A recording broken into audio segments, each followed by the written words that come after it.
How many of you have ever gone through New England or maybe even Eastern Canada and seen these cedar shingle style siding options on a house or a cottage? Well, this is called cedar shingling, and in this video I'm going to show you how to get that effect with a little tiny cottage or really whatever building you're going to build. So in this video, all you're going to need is a chop saw, a pencil, and a hammer and some shingle nails and some cedar shingles, and you'll be all set to go.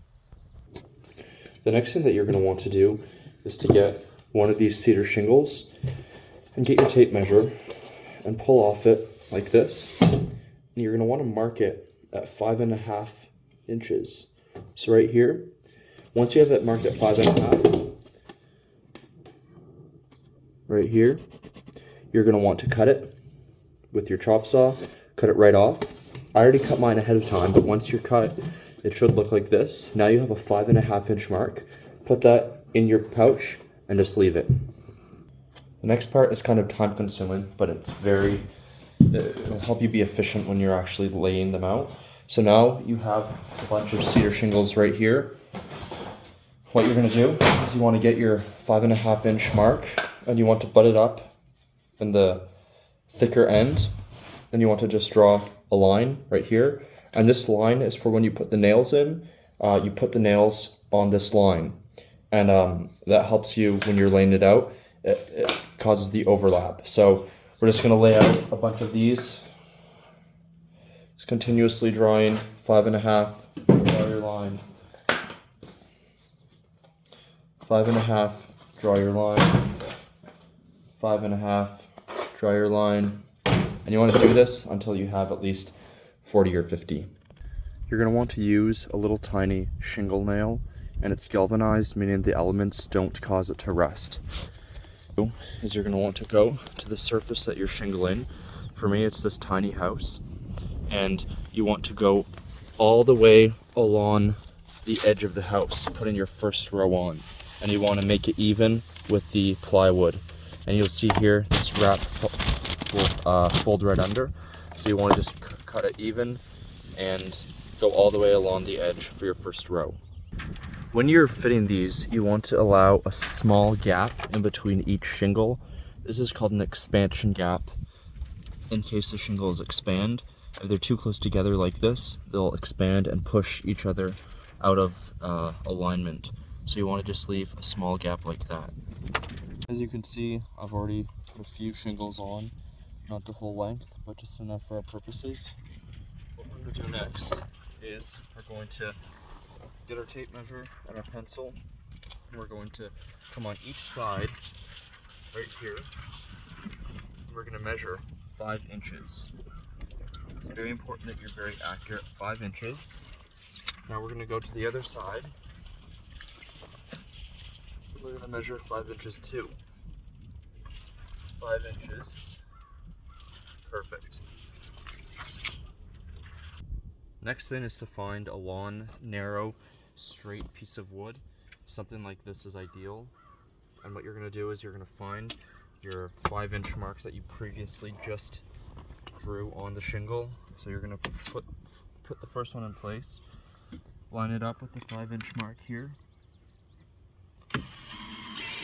Okay, now you have one in.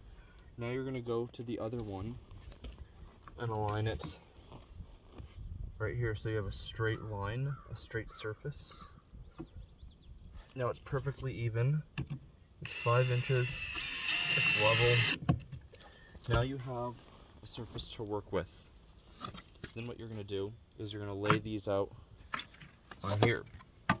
Now instead, right here you can see all these gaps. These gaps need to be covered.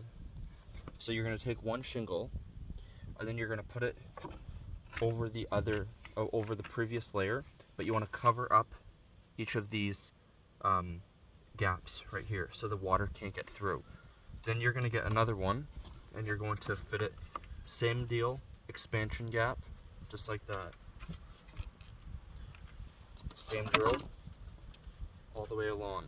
So now all of the gaps are covered, and no water can get in.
Now you're going to want to do the same process again, but you want to start from the very bottom row that you did, so you're uniform all the way along.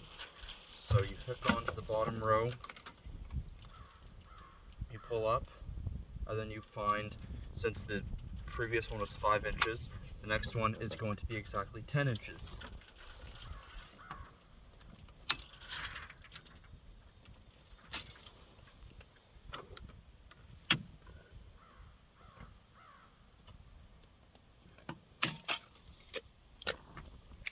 As you can see, it's a very repetitive process.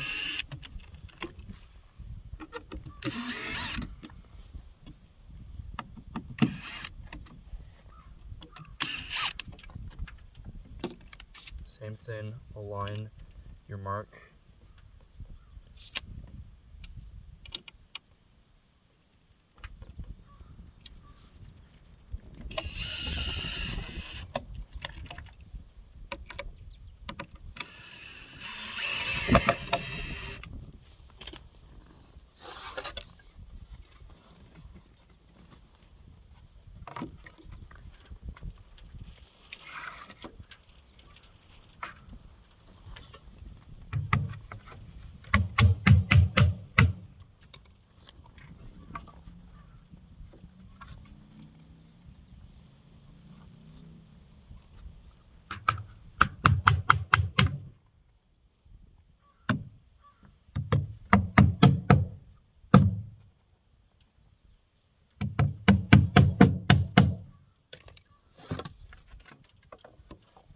Most important thing is you want to cover that gap, and you want to leave an expansion gap next to each shingle. If you don't, that's where water gets in behind and damages the plywood wall to which the shingles are being nailed to.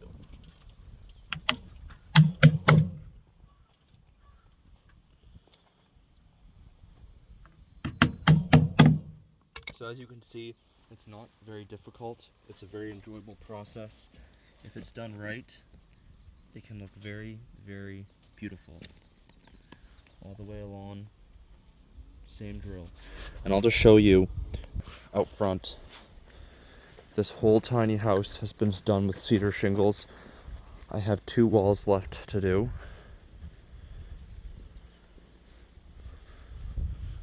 This is a very Cape Cod, New England look.